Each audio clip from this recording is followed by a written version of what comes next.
Hi guys, I'm currently in my 2020 Explorer and I'm doing a software update for the Ford Sync system. So I just started it. It's 1:08 p.m. right now. You can tell the software download started. The bar doesn't show anything at all. We'll see how long this takes. So I'll leave the car here in the garage running and I'll keep you posted when I see more. All right, so by now the system changed into night mode.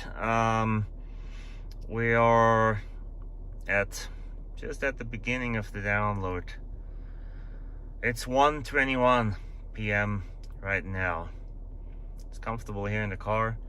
Got the heated seats on, heated steering wheel, which I have to say, the heated steering wheel, that's really nice. I never thought it would be, but it really is. Other than that, I went back in the house, opened the hood, checked on a couple things. I'll be back out and let you know what's going on.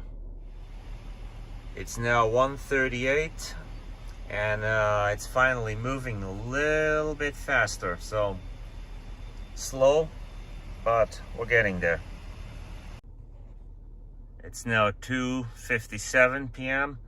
and yeah, we have another download that started and it's still going.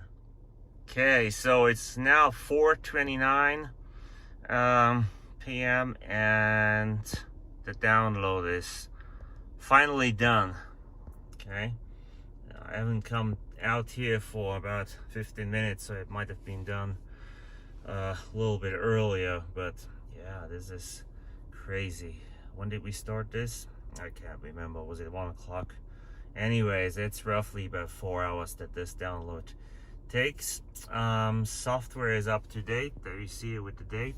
So we're done with that. The system works exactly the same as before. So yeah, I hope it paid off doing this at all. Okay, so now you know it. If you want to make an update to your Ford vehicle, make sure you have a lot of time, or it will take forever. And I think if you turn it off, it'll just interrupt the download and you will not be able to finish your download. Have a good evening, and hope you watch my channel soon.